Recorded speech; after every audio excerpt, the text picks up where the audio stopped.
And thank you so much for that wonderful introduction. The book that we're talking about is here and available at the end of my talk with the University of Missouri Press, whose representatives have come down to share the book with you. And I'm going to read at least one of the short stories, which is the original version of Rhymers of Eldritch, which some of you know as a play, but it's in a short story version in the book.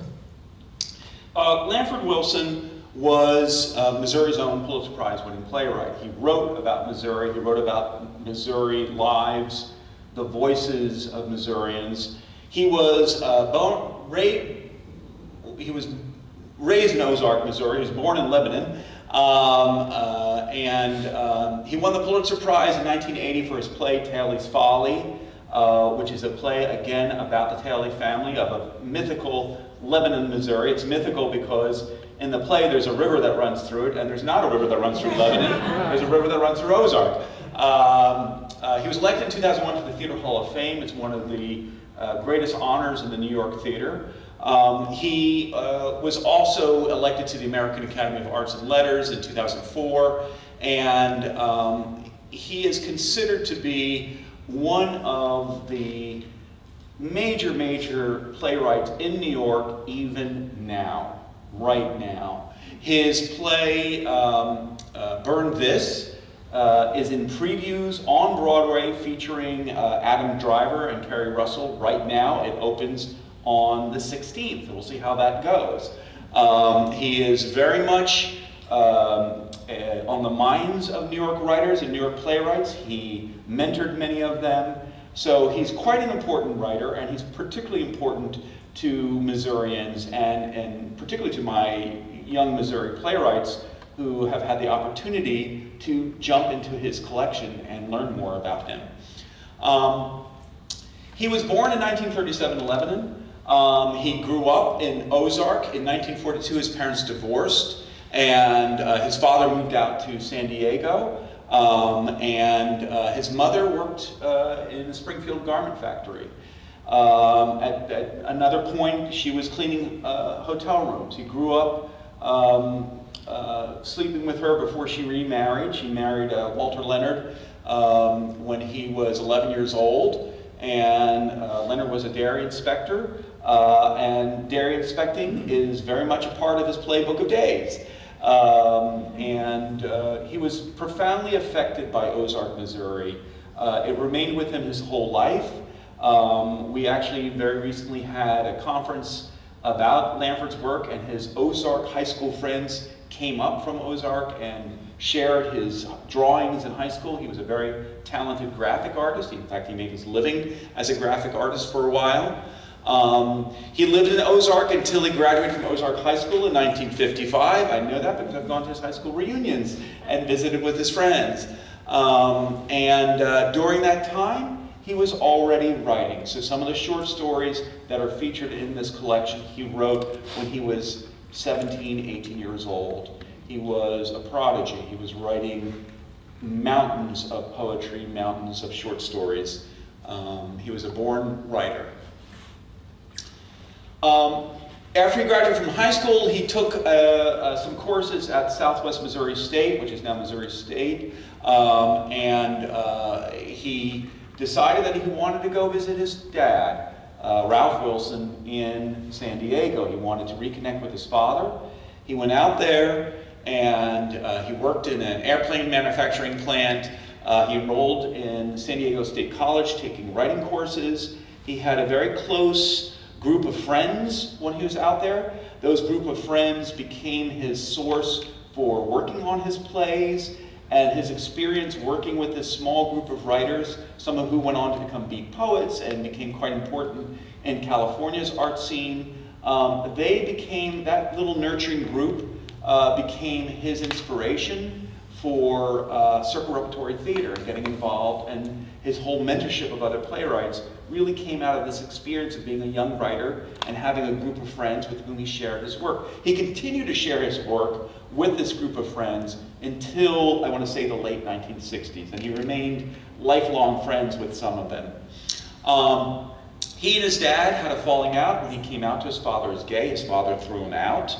And over here, this picture over here is Lanford. That's in Ozark. This here is in San Diego. This is Lanford with the stepbrothers, with whom he was very, very fond, and he really wanted this family.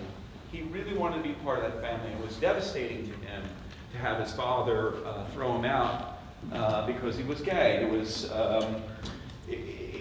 his whole notion of creating a family became very much a part of the inspiration for circle repertory theater, which became his family. And those actors, those playwrights, those directors, they became the family that Lanford never got to have. And that incident of his father throwing him out became Lemon Sky, which is a wonderful television film featuring Kevin Bacon. And if you get a chance to find it, I highly, highly recommend it. It's a beautiful, beautifully done film. And let's see if that's, there we go. In 1957, Lanford Wilson moved to Chicago, and he went to work there as a graphic artist. He did not think of himself as a writer at that point. He was making his living in an advertising agency, working with copywriters, and he was quite good at it, and he did quite well at it, but he was increasingly dissatisfied, and he decided to take an evening course in playwriting at the University of Chicago. It was the only course he had in playwriting.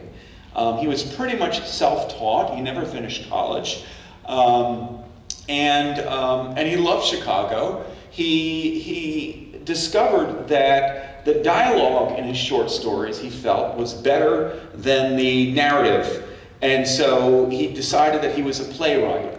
And the moment that he made that decision was life-changing for him. He felt like he had to get out of Chicago because they weren't doing new work then. Now, of course, there's all kinds of new work being done in Chicago, but back then it was just the beginnings of Second City. He was quite inspired by the improvisational work at Second City Theater in Chicago, but it was not a place to develop new work. So he went to New York like a lot of his generation. In New York, he got odd jobs. He worked on the Upper West Side when the Upper West Side was a very dangerous place to live. And he lived and worked right close to Needle Park, which was a place where drug pushers lived. It was, again, it was not a good place, but he was a very curious young man, and he was very interested in those voices. He was fascinated by people's voices and the rhythm of those voices and the music of those voices.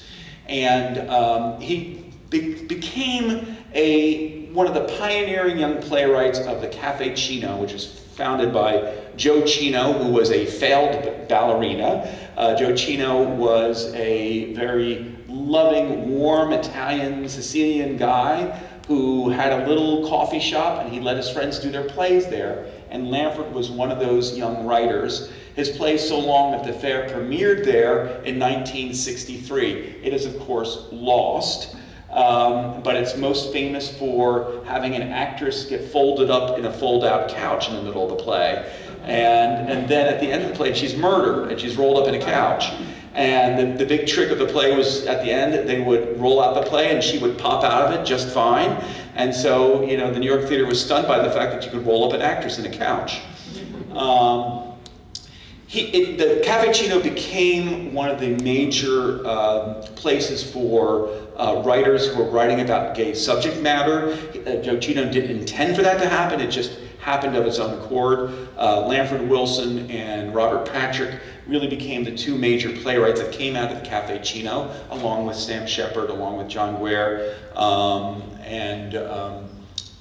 Lanford was also an actor, and you can see him performing in David Starkweather play on the far corner, and the front door of the Chino is there. It was filled with sparkly lights, and it was a very inviting, warm place. The space is still there, by the way, in that part of the village. One of his earliest plays was Home Free. Home Free starred in his original production Clarence Nelson and Michael Warren Powell. Michael Warren Powell was an actor who had traveled with Lanford. He was also a designer, a costume designer, and the play was quite shocking for audiences at that time. It was about the incestuous relationship between a brother and a sister who live in their own little fantasy world. It was very much affected by some of the other writers that he was seeing at that time. The most famous writer in New York at that time was Edward Albee. Albee became a mentor to Lanford Wilson, and in this play, the characters of Lawrence and Joanna have a baby, and Joanna's having a emergency pregnancy. By the end of it, she's suffering horribly, and they're both kind of locked into this room. They won't leave the room. They have this agoraphobia where they won't go out, and she dies in this play. And it's quite, again, quite shocking, quite intense, and it was coming from a very young writer, and who was writing at a level that was very innovative and very unusual. And he was also writing about people in the New York theater at the time. It was very avant-garde. People were exploring character types, urban character types, and Lanford had gone back and was exploring the people that he grew up with. One of the most famous plays that Lanford wrote at the Cafe Chino was a play called The Madness of Lady Bright. And Lanford, again, was, he could not help himself but to be out as a gay man. It was just who he was, it's how he lived his life. And he was fascinated by the idea of writing about someone who is similar, who can't hide being gay. And so he decided to write about a drag queen named Leslie Bright. And in the play, Leslie Bright is slowly but surely going out of his mind. And he wrote the play and gave it to Joe Chino, and he asked Joe Chino, can I write about a screaming queen? And Joe Chino said, do what you have to do. And so it actually became one of the first major plays that dealt openly with gay subject matter in New York City, and remains a seminal work in the gay theater. And again, it was not Lanford's intention to do that. He was just exploring. He was just trying to write something that got out of a particular voice. Again, he was very interested in voices. And the play moves back and forth in time. There's two other characters who kind of serve as a chorus for Leslie Bright. And Neil Flanagan, who's pictured here, was the most famous of his Lady Brights. He originated the role. It was while having his play Home Free developed at the Cafe Chino that Lanford Wilson met a young playwright by the name, a young director by the name of Marshall W. Mason. Mason went on to become his lifelong director. The relationship started off in a rocky note, where Mason said, gee, you ruined your play Home Free, and I want to tell you how you can go back and get rid of what you did to fix it. So it was interesting that they started off with a little bit of friction between them. Lanford's first major play, which was featured at La Mama Experimental Theater Club in 1965, was Bomb in Gilead. This was his first major full-length success. La Mama Experimental Theater was founded by Ellen Stewart. It was and remains in the East Village. It's one of the few off-Broadway theaters from the 1960s that continues to produce. This is the original program that you're looking at. This is actually from the La Mama archive. And Lanford designed it. So you can see Lanford's own artistic work with how he put it together. It dealt with that Upper West Side world of drug addicts, of prostitutes, of hustlers, and it is a play that was then later revived by Steppenwolf Theater Company at Circle Repertory Theater. I had the great opportunity to see that, and it was a most amazing experience. It was like a symphony of voices. It was like the lower depths with this incredible cacophony of voices and characters exploding out of the scene. Wilson was one of the first off-Broadway playwrights, and again, off-Broadway was the unpaid, you didn't get any money being an off-Broadway playwright, so he was the first playwright to move into the off-Broadway world. His move was facilitated by Edward Albee. Albee became a lifelong mentor and fan and friend, and they lived, Lanford and Edward both lived on Long Island. Edward lived in Montauk, Lanford lived in Sag Harbor, and Lanford was a lifelong gardening enthusiast, and so Lanford quite often gave Edward ideas for gardening. And here is a picture of Albee is on the far right, and Lanford is the next playwright you see, next to Paul Foster, who was another off-Broadway playwright, Kenneth Pressman, and Adrienne Kennedy is in the front. She became famous for her play Funny House of a Negro, and Lee Cowsheim is at the end. Lee Cowsheim was the writer on All in the Family, those of you who remember All in the Family. This is a picture of a very young Lanford Wilson sitting next to Paul Foster and Sam Shepard at age 18, 19 years old.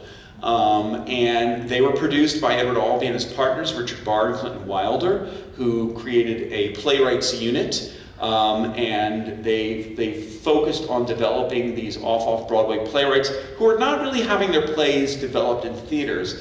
The off-Broadway scene was basically in storefront spaces, in church lofts, in experimental spaces. These playwrights were kind of not, they were not aware of what the professional theater could do with further work. So Albee and his partners wanted to show them what it's like to work with professional lighting, professional sound, professional costumes, and working with professional actors, because a lot of the actors off-Broadway were amateurs.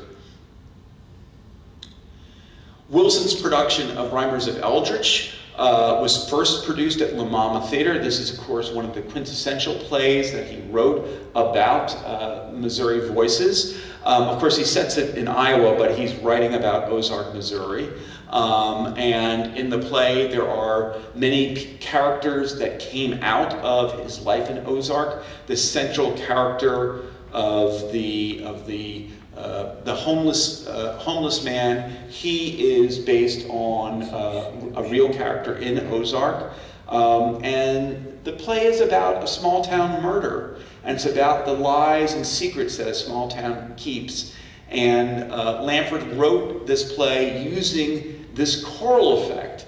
Again, Lanford was writing and exploring voices as musical instruments. And so he really wrote two plays that began this.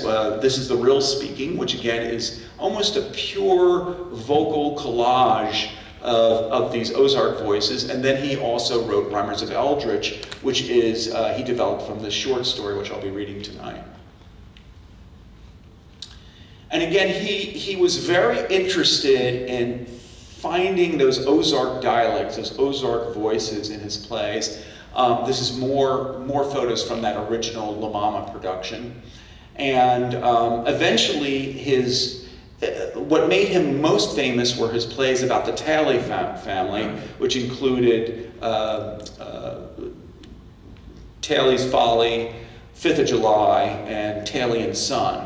And these plays follow the Talley family through major wars. So Talley and Son is tied to World War II.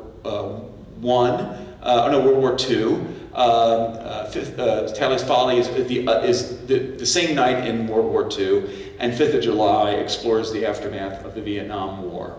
And he was specifically interested in creating this community, this world in a fictional Lebanon that got at what it was like to grow up in Missouri in the 1940s when his mother was living there, the Ozark, Missouri of his mother's and his grandmother's time, and then also that he wanted to kind of tie that into his own experience. Marshall Mason and Lanford Wilson established what is known as the longest professional relationship in the theater between a playwright and a director. They created works very much together. Marshall Mason was really a dramaturgical director, so Lanford would write his work and then he and Lanford would develop it further at Circle Repertory Theater and then move it to Broadway. And he also worked with Lanford in the regional theater. At the University of Missouri, we have a graduate student who is now working with Marshall Mason and Tanya Berezin, who was the star of many of Lanford's plays. And he is working on a biography of Lanford Wilson. And he's a native of Springfield. In 1968, Wilson was the first major off-Broadway playwright to make it to Broadway with The Gingham Dog. The Gingham Dog is amazingly modern, contemporary. It deals with a young black wife and her white husband, and how that relationship is falling apart in the midst of the late 1960s. It was very much something that he was experiencing personally with his friends. Unfortunately, the play was misdirected by Alan Snyder, who was a wonderful director, but he really didn't understand the play. And unfortunately, it was not a success, but it did mark Wilson's move to being one of the next major Broadway playwrights of his time. In 1969, shortly thereafter, Circle Repertory Theater was founded. Circle Repertory Theater was the hub of the emerging voices, emerging playwrights, emerging actors in New York City in its time. As a young actor in New York in the 1970s and 80s and 90s, Circle Repertory Theater, to me, was the center of the universe. It's where the best actors, the best directors, the best playwrights were coming, and at the heart of that was Lanford Wilson. And I think it's very important for Missouri audiences to understand that at the heart of the American theater in New York was a Missourian. It was Lanford Wilson. Wilson joined as a founding member, and then he became the resident playwright. Circle Rep became the home of many, many major playwrights. Lanford was very much a mentor to many of these playwrights, including John Robin Bates, Michael Christopher, who wrote Shadowbox, Jules Pfeiffer, Herb Gardner, Pete Gurney, who wrote The Dining Room, William Hoffman, who wrote As Is, Albert Inarritu, who wrote Gemini, Arthur Kopit developed a lot of his plays there. Even Tennessee Williams did his plays there. And so it was really, it's hard to think of New York without Circle Rep being there. I always wonder, how the hell are these young actors finding a way, and these young playwrights finding a way to make it in the city without Circle Rep? And Lanford wrote at the theater. He wrote there in the midst of the chaos. He would be there with his typewriter writing away. He thrived on it. He loved it. Many of Wilson's plays moved from Circle Rep to Broadway, and the interesting aspect of his collection at the University of Missouri is all those changes in his scripts. We have all the different versions of his plays as he revised and changed them, moving from one venue to another, which is really fascinating for our young writers. In 2001, he was elected to the Hall of Fame, and again, as I mentioned before, to the American Academy of Arts and Letters in 2004. The Talley cycle, which I mentioned before, 5th of July, Talley's Folly and Talley and Son, again focused on a family in the Ozarks. He became known for this cycle of plays. They were done in Kansas City in one complete cycle not too long ago by my colleagues at UMKC, and these are just wonderful, wonderful plays. He became known for his ability to turn language into kind of a symphony of voices. Lanford was famous for this choral collage technique in his plays, in particular Balm and Gilead, which I mentioned, This is a real speaking Rhymers of Eldritch. And then one of his last major plays was Book of Days. And Book of Days was, again, another opportunity for Lanford to explore this collage technique, this using of voices. But he had a decidedly political overtone, which he avoided in previous plays. But when he went back to bury his mom, when his mom passed away in Springfield, he became quite upset, quite concerned with how Springfield was, in his mind, capitulating to the religious right. And so he wrote a play that looks at the blurring of the line between church and state. And it's a play that's built on the structure of George Bernard Shaw's St. Joan. And so there's a St. Joan character in the play. And again, at the heart of the play, it's about a murder in a small town. And it looks at how this murder is covered up, is hidden because of this kind of unholy blend of church and state. Wilson was known as a lyric realist in his work. He was known for this dazzling display of language, of taking a speech and turning it into a virtuosic aria. There was always this kind of choral quality to his plays, especially in plays like Hoggle Baltimore, Serenading Louis, and 5th of July, where conversations kind of move across the stage, and you're following this kind of, what is seemingly very natural flow of conversations, but it becomes almost kind of an abstract work of art as you're following the plot and the story. You have to really focus when it comes to a Lanford Wilson play, because a lot of different things are happening, and he's following the natural flow of conversation. One of his plays where he does this quite brilliantly is The Mound Builders. Lanford had a decided interest in science, and so he decided to write a play about archaeologists who are racing against the clock of development in a play that deals with people exploring the Mississippian culture, the mound building culture similar to the mounds in Cahokia.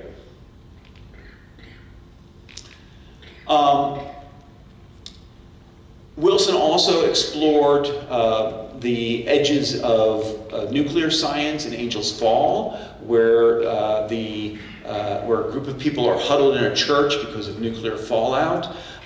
He wrote another play called Rain Dance, which looks at the beginnings of the nuclear project, the Manhattan Project. And then one of his last plays that he wrote was called Sympathetic Magic, which deals with astronomy. Lanford had a lifelong interest in astronomy, and so one of the major characters in there is an astronomer. Lanford worked with the biggest stars on Broadway, and in particular his Broadway production of 5th of July had a number of major stars playing the role of Kenneth Talley, including Richard Thomas, who most people know from the Waltons, and Christopher Reeve, who some of us think of as our favorite Superman, was one of the major stars. The stars who performed these roles took a major risk because the play was dealt with the central character who was gay. The character of Kenneth Talley was gay, and he was a paraplegic. He had lost both his legs. The actors had to work and create the illusion of having prosthetics. We directed this play at the University of Missouri, and the young actor Joshua Johnson, who played Kenneth Talley, spent many weeks working at the Rusk Institute learning how to create the illusion of not having the lower part of his leg. So it's a very challenging role, and it was actually the first gay kiss on Broadway. The character of Jed, who is Kenneth's rather hunky gardener lover, starts the play off by leaning over and giving his partner a rather kind of sudden kiss out of the blue, just an ordinary kind of married couple kiss, and it was quite shocking at the time. But Lanford actually didn't think twice about it. He didn't actually make the play, it didn't have a focus on gay issues. He just wanted a happy, normal gay couple on Broadway. Steppenwolf Company was very famous for taking Balm and Gilead to New York, and in the production it broke out the career of a very talented unknown, Laurie Metcalf, who we now know as Roseanne Barr's sister. She was a young actress, and she played the role of Darlene in the play, and she has this brilliant 20-minute monologue in the script.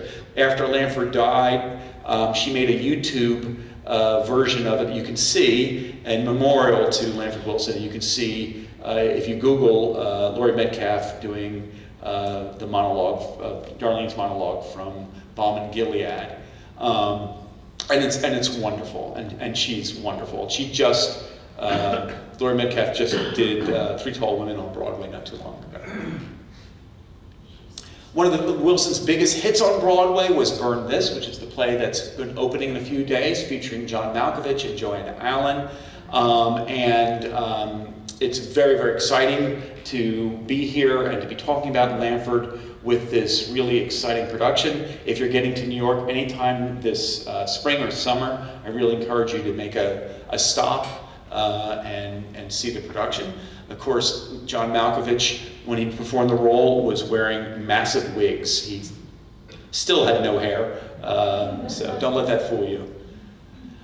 In 2006, Lanford Wilson, at my request, after many years of me begging him to come, finally came to the University of Missouri.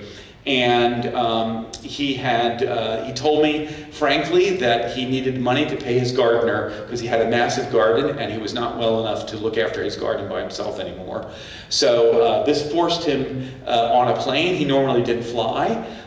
He had basically ended drinking before he came, and he was quite frail, but the students loved him. We did a production, or a concept reading of The Mound Builders, and this is a picture of Lanford with the cast.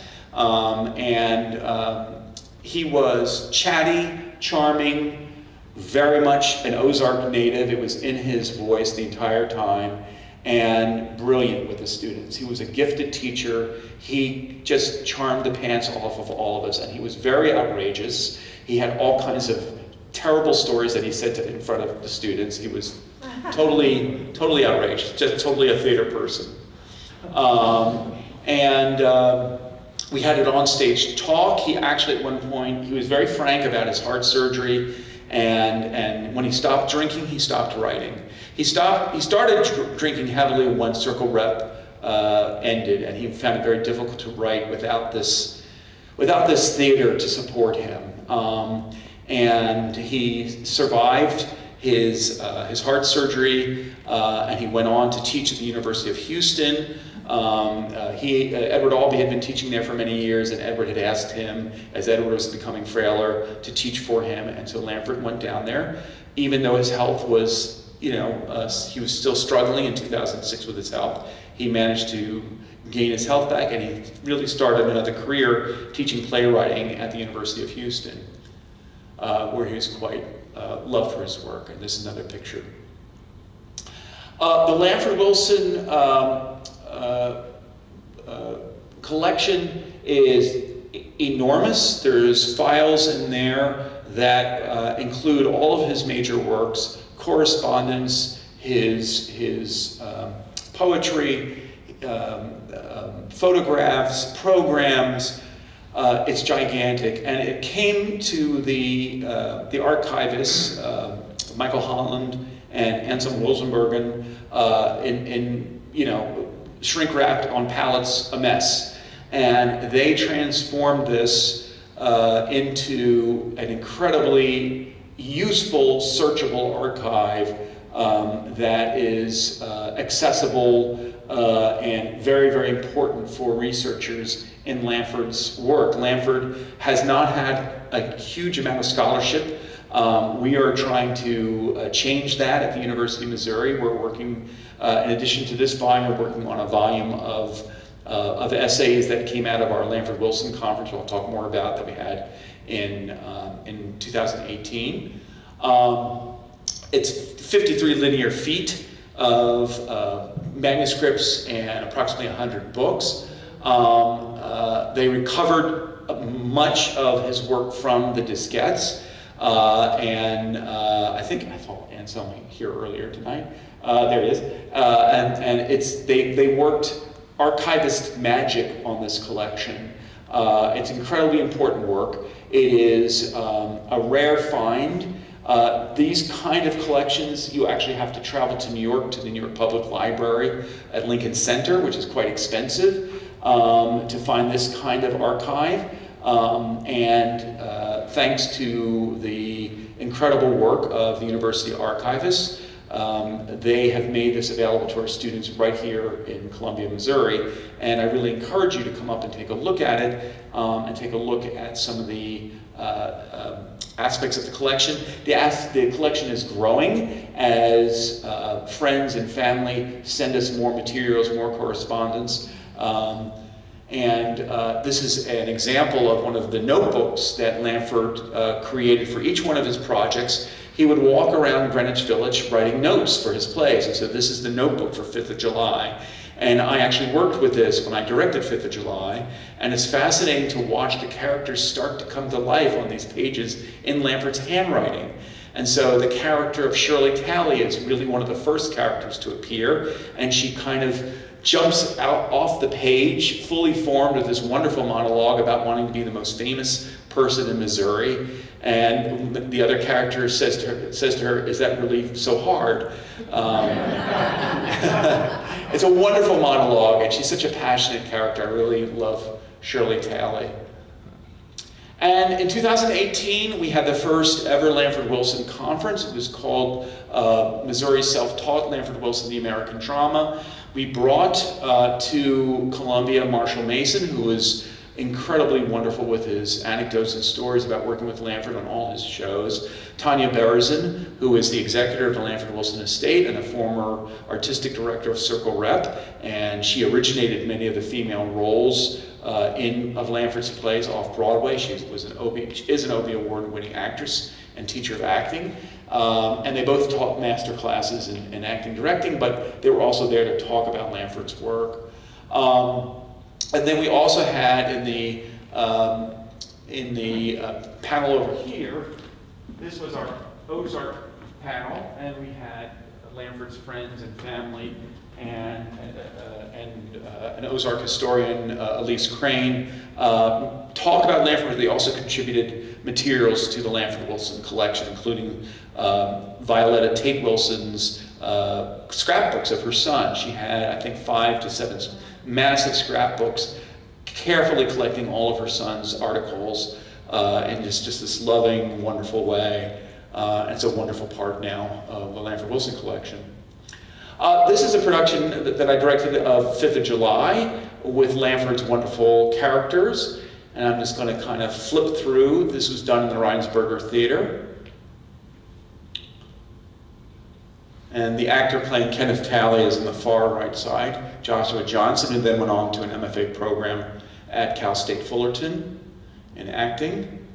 And this is shortly after he's pushed over on his back by another character. And that's the cast of 5th of July.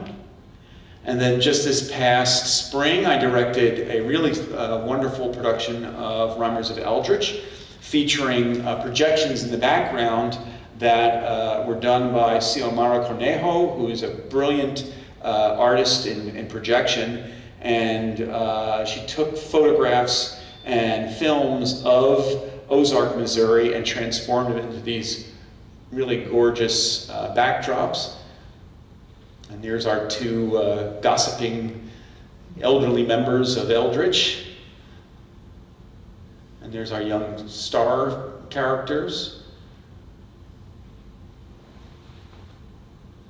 And I tried to direct it as close to the kind of minimalistic style of the La Mama production, which I think you may have seen a few slides back. And so we have very kind of simple levels.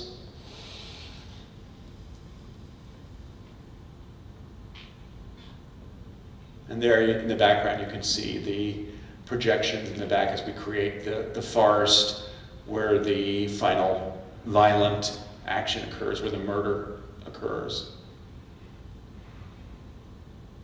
And there's the cast of Rhymers of Eldritch.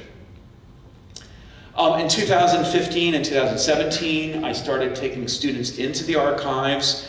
We now have a regular course that we'll do every 2 to 3 years, where Mizzou undergrads and graduate students dig into the archives and do research there. And here they're working with Mike Holland, who has since retired.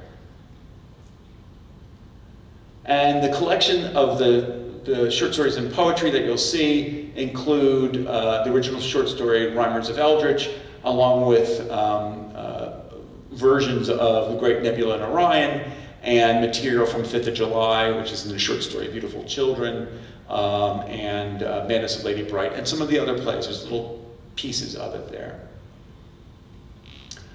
We have been trying to have a movement to get Lanford inducted to the Hall of Famous Missourians, and I encourage you to write to the Speaker of the House. And we're continuing our letter writing campaign, and I hope that you'll join us with that.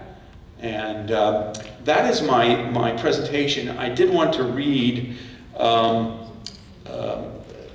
the rather short version of the Rhymers of Eldritch.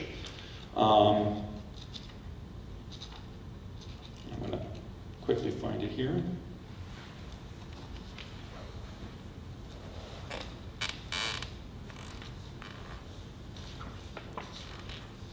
It's only a few pages long. This is the Rhymers of Eldritch, the short story. No one was much surprised when Eve Johnson died. They had never expected her to live in the first place. A girl as sickly as Eve could never bear children. Her own mother had passed on giving birth to Eve. When it was discovered Eve was pregnant, everyone sighed, shook their heads, and waited out the end. There was nothing much to think about it either way. Since she had not been married, they would have enjoyed thinking the devil had had his say in the matter and claimed his own. But it was difficult to believe the devil could use Eve once he claimed her. And besides, there were circumstances which made it doubtful that the devil would have anything to do with her. So the people of Eldritch preferred to wonder what had happened to Driver Jr. and the miner. His name was Edmund, but the people called him Driver Jr. It was a cruel joke, more heartless because people didn't realize it hurt him. Or if they did, they would never claim to understand why. They had called his brother Driver, and it seemed natural to call the younger Driver Jr., though the two were nothing alike. Driver raced cars in Rogersville at the stock car races. He was a powerful man, handsome and friendly. On Saturdays, the whole town's population, excepting a few of the older people who waited on the porch swings, nodding, would pile into 4 cars and a pickup truck and follow the bright green and yellow car into Rogersville. Driver towed the car behind a 1949 Plymouth Plaza. He was the hero of the town. He was brave. Obviously, he had more courage, more strength. He was easygoing. When the races were over, everyone went to the Hill Cafe for a beer and to listen to Driver's account of the race. Laughing usually, and in a good strong voice, he sped them around the tracks, this time driving. They followed him out of the cafe, and a line of cars trailed back the 15 miles to Eldritch. They entered the village with horns blaring and hissing after the green and yellow car like a string of geese. Henry Olson, turning from the gaggle into his yard, giving the horn a last blast, always pressed too hard, and the sound of the horn blared through the night, growing fainter and fainter as the battery weakened. That was Saturday afternoon and Saturday night, and that was Driver. It was natural to call his younger brother Driver Jr., and people started doing it long before Driver was killed in the races. The green and yellow, green because no one dared to painting a racing car green. The car was just Russ, sitting in the middle of Main Street in front of the old Lyric Theater, sitting where it stopped when the chain broke as they pulled it back through town. The tires flat and half rotted away at the rims, the car's top smashed down, and the front wrinkled up like a stomped paper cup. No one had removed it from the broad dirt street. Cars went around it, and in the summer there was an island around the car of weeds and grass. Everyone looked at the car, not sadly, but resentfully. Driver Jr. had not joined the town much at the races, and although they thought little of it then, they remembered it now. He was a poor show for a brother of Driver's. He was thin, he was pale. His voice was gentle and, although pleasant, not rousing. His bones were not huge, his face was not handsome, beautiful in some vaguely insulting way, with long lashes around overlarge brown eyes. This is a description of Lanford himself. Driver Jr. was plainly delicate. He had nearly his brother's height, but none of his bearing. Yet he was not disliked. In a village as small and quiet as Eldritch, everyone is liked. It had been expected that Driver Jr. would leave Eldritch after school, but Driver Jr. had little ambition and was not inclined to leave then. After 17, when he was out of school, he worked at the grocery, and slowly people began to forget they had expected him to go. Few people then stayed in Eldritch. They drifted off to better possibilities. And girls, too, left town at an early age. To marry or to work at the factories in Rogersville or Springfield. Eldritch was a dying town. It had always been a dying town. No one kept a yard, and the train had abandoned the line that passed through the town 20 years earlier. The Lyric Theater had been built when the area was rich in coal, but long ago even the boards had fallen from its windows. The coal mines themselves stood at the end of the main street, stark and black, rip-toothed, high but slowly falling, almost bearing down. Less than 100 people remained in the town, but the number had stayed constant for 2 generations. Driver Jr. worked at the grocery, at the counter, and on deliveries. He went by foot, as the town was not large and orders were never heavy. Half of the houses had fallen down. But here children played games, played house with huge rooms to occupy, and hide and seek with places to hide forever. He enjoyed seeing the games and used sometimes to explore the old mining buildings or the attics of the empty stale houses. Through town he nodded to people swinging on their porch, to Mrs. Appleton, Mrs. Olson, to Cora Johnson and her thin little granddaughter, Eve. He stopped often to talk with the girl, and sometimes after work the two went walking through town, below the town, into the woods and around the mine. People they passed nodded and smiled, but afterwards shook their heads. Don't know what they see in each other, if you ask me. Bit off little cripple like that. If you asked me, Driver Jr. would be better off going to Rogersville for a girl. No, they would tell you he wasn't handsome, but he had a tender way about him. Yes, they would say Eve was sweet, but a cripple is a cripple. They would remind you, though, always that she had a lovely face, but her shoulder blades stuck up through her back like bird wings. Her legs were uneven and terribly thin, causing her to limp, so the two walked slowly. No one heard their conversations, no one wondered. They could only see Driver Jr.'s lips delicately forming words and see Eve nodding enthusiastically. They spoke quietly. She spoke with great animation. She was frail and looked as they walked, waving one arm in the air. If he hadn't had held her the other hand, she might have flown away altogether, in circles like a lame bat. It was probably good, people finally conceded, that they liked one another, for both were withdrawn from other people. Still, it was on Driver Jr. whatever happened that early evening, and the blame eventually fell. Eve had always stayed at home. She had never gone out before. What Driver Jr. said about Eve was puzzling. Everyone knew she was only a child in mind, but Driver Jr. found this charming. She wanted to be an elf, he said. She sometimes thought of herself as one, and she dreamed that she was flying over the village and down across the valley with a bag of frost, seeding the buildings and the stark trees with a coating of hoarfrost that sparkled in the mornings and didn't melt to noon. In the fall sometimes she was a tiny burrowing animal, thrashing around through the wood's leaves. Though she was 20, her mind was 12, they told him. It was not unusual in Eldritch for miners to come through. Some towns in the area still have small mines, and on one occasion coal miners came to look at the petered-out mines of Eldritch. They get drunk at the town's one-bar cafe and leave the same night. So no one thought much when another miner got drunk that night. A stranger in town enables the bar's steady customers to hear a few new stories and tell of the rusted old car out on Main Street and of Driver. No one had thought anything of Eve and Driver Jr. wandering off into the woods, but suddenly, just after twilight, Eve was running erratically down the main street, screaming in her thin child's voice. People appeared on their porches. Cora Johnson ran down the street to meet her granddaughter. No one knew what had happened. The girl could say nothing coherent. She could only cry or scream. Some were already dismissing it as some kind of fit when Driver Jr. appeared. He had been crying and seemed almost as hysterical as the girl.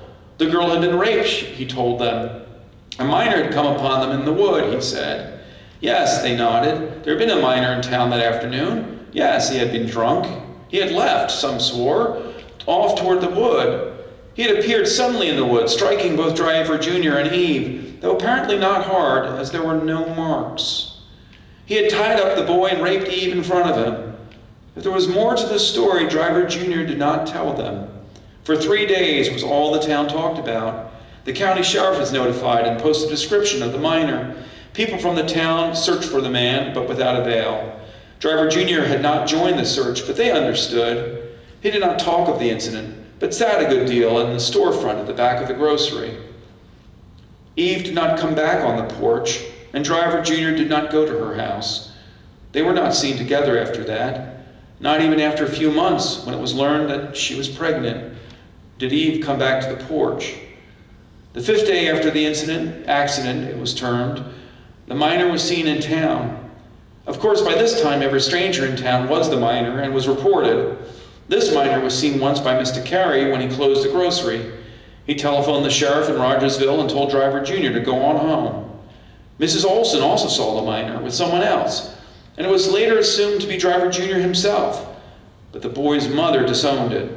Mrs. Olson said 2 men, the miner and a boy that looked like Edmund, drove down the street in a new car. They turned onto Main Street, and in one plunge rammed the old rusty racing car off the rim of its old wheels. The car fell apart like a bag of parts, spilled over the street. A door, a broken headlight, a pile of unrecognizable rust. They backed the new car onto the road again and swerved around the wreckage, both laughing wildly. All Driver Jr.'s mother would own was that her son was gone, packed and gone, and she felt certain the boy was in terrible trouble somewhere. And that's the end of the Rhymers of Eldritch.